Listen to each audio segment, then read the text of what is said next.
Hello! Today I'll be reading a book titled The Shade of Cocoa, written by Marquita B and illustrated by Jasmine Mills. Good morning, Mrs. Fletcher! Bella shouted cheerfully while running to her cubby to hang her backpack. Good morning, Bella, and remember, no running, Mrs. Fletcher responded. Yes, Mrs. Fletcher, she replied as she walked to her seat. Her thick, kinky ponytails were the color of midnight and bobbed a little as she walked. Bella Moore was an energetic and curious 5-year-old. She was petite with a rich chocolate complexion, big twinkly eyes the color of cinnamon, and long eyelashes. She looked just like her father and was a true daddy's girl. Her parents called her Coco because of her beautiful skin. Hi, Bella! Sasha exclaimed. I brought you this bracelet I made with my mom. Thank you so much, Bella said, leaning in for a hug. I love it. Bella and Sasha were best friends, yet they were different in many ways. Sasha was mild-tempered and quiet. She had coconut milk skin, ocean blue eyes, and rosy cheeks. Her long blonde locks cascaded down her back like a waterfall. The two girls were inseparable. After school, they played hopscotch and hosted tea parties with their dolls. Often, however, Sasha's features intrigued Bella. She wanted to know why they looked so different. In her eyes, Sasha was beautiful because she looked like the ladies on the TV and magazines. Sasha would tell her that she was beautiful too, but Bella didn't feel beautiful.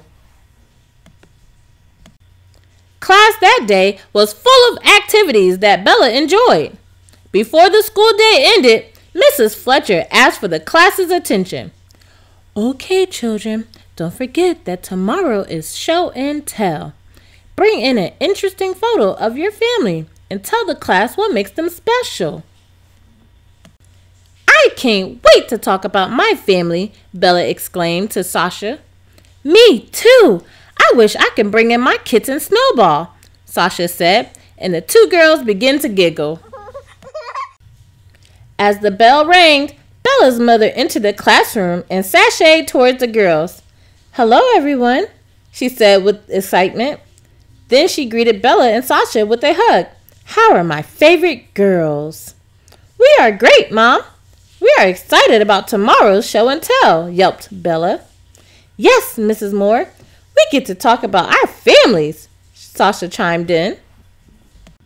That sounds awesome, girls, Bella's mother replied. Okay, Coco, get your backpack and say goodbye, okay? Yes, Mommy, she said before hugging Sasha and grabbing her things. See you later, alligators, she yelled. At the wall, crocodile, the class and Mrs. Fletcher replied together. That evening, Bella's parents made her favorite meal of homemade lasagna with garlic rolls, salad, and fresh-baked cookies. They talked about their day and agreed to look for the perfect family photo for Bella's show and tell after dinner. All right, Coco.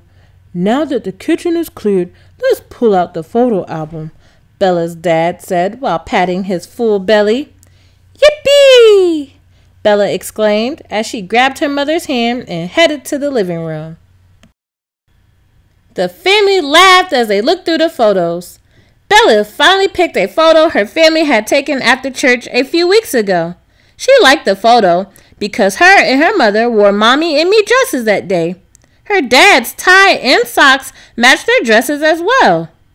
While looking at the photo, Bella asked, Mommy, why don't I look like you? I mean, why don't I have bright skin? Her parents were both surprised by the question and glanced at each other with puzzled looks. Well, you see, her dad stammered. What your father is trying to say, Bella, her mother began, is that God made us all different and we are all perfect in his image. That means you have the chocolate skin you were meant to have. Do you understand? Yes, Mommy, she stated, trying to understand as her mother kissed her head. By the way, You picked a great picture to share, her dad said, trying to lighten the mood. Yes, it is, her mother chimed in. Now time to get ready for bed, Coco. I will run your bath water while you pick out your clothes for tomorrow. Okay. Yes, Mommy, she said while kissing her dad goodnight. I love you, they both said together. Bella thought about what her mother had said, but it did not help her understand why Sasha's skin looked more like her mother's skin than her own. Bella's mother had skin the color of honey butter, forest green eyes, and brown springy coils that came to the middle of her back. She thought about the fashion shows where she would watch her mother model beautiful clothes and all the attention she would get.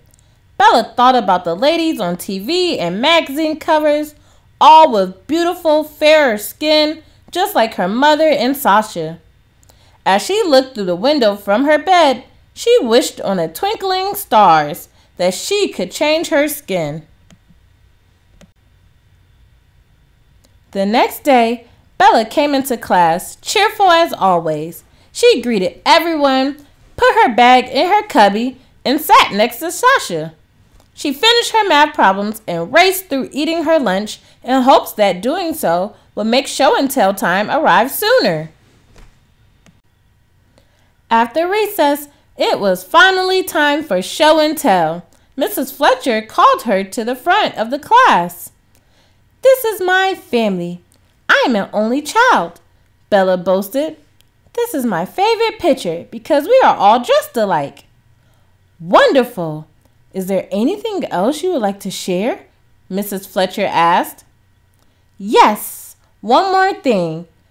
Everyone says my dad and I look like twins. My dad and I are black and my mommy is white. Mrs. Fletcher gasped as the class began to clap. Bella, head back to your seat. Everyone get ready for story time, Mrs. Fletcher said quickly. Bella didn't understand why Mrs. Fletcher ended her show and tell so quickly and didn't let her classmates ask any questions. Not long after story time, Bella's mom arrived to pick her up. When she started to enter the classroom, Mrs. Fletcher stopped her at the door to talk in the hallway. Did you do something wrong today? Sasha whispered. No, I don't think so, Bella answered. I did all my work today and didn't chit-chat too much. When Mrs. Fletcher and her mom walked back into the room, Bella was confused by the look on her mother's face. Mommy, what's wrong? She asked.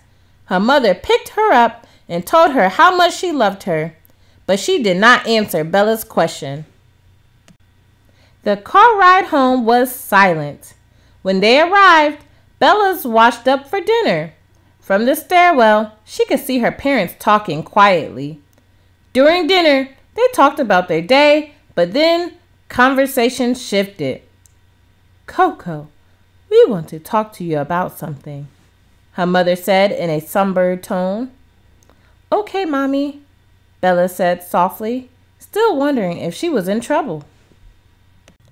Mrs. Fletcher told me that during show and tell, you told the class that you and Daddy were black and that I was white. Who told you that, Coco? Her mother asked softly. Well, I told myself, explained Bella. When I met Sasha, I asked her why her skin and her hair were different. She told me it was because she was white. So I thought that meant you were white too. You're so beautiful, just like the ladies on TV, not like me. Oh no, baby. Beauty comes in all shades, her father exclaimed. Sasha is white American and the three of us are black American. This just means our ancestors came from different places. Do you know what the best thing about that is?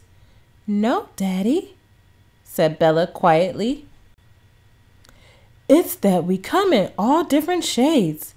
This is especially true for black Americans, her father explained.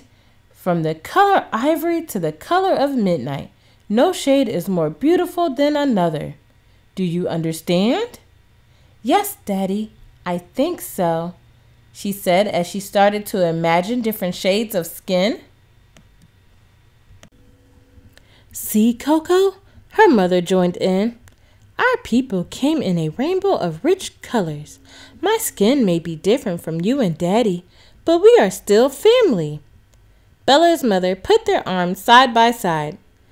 "I just have a little less pigment in my skin than you both," she explained. "I want you to love your gorgeous skin. Some people lay in the sun all day to have your shade of skin. Most importantly, remember that true beauty comes from the heart." Bella was happy to learn that pigment was the only thing that made her look different from her mom. She was also happy to know that others desired to have her shade of skin color. After they finished talking, her dad pulled out his laptop and began to show Bella many beautiful and successful Black American women in all different shades. Bella was amazed and felt as though she could be like one of these women one day. "Daddy, I didn't know that there were so many important women that looked like me," Bella exclaimed with a smile on her face.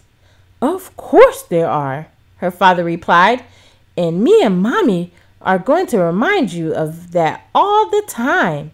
If you ever question anything, please come talk to us, okay?" "Yes, Daddy, I promise," she said, feeling relieved. Bella's mom and dad sandwiched her in a hug and gave her lots of kisses as they sat on the sofa that night. She was left feeling beautiful and with a sense of pride that she had never felt before.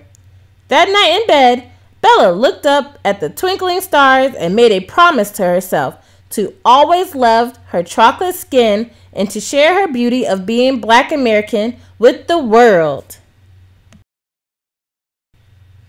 The end.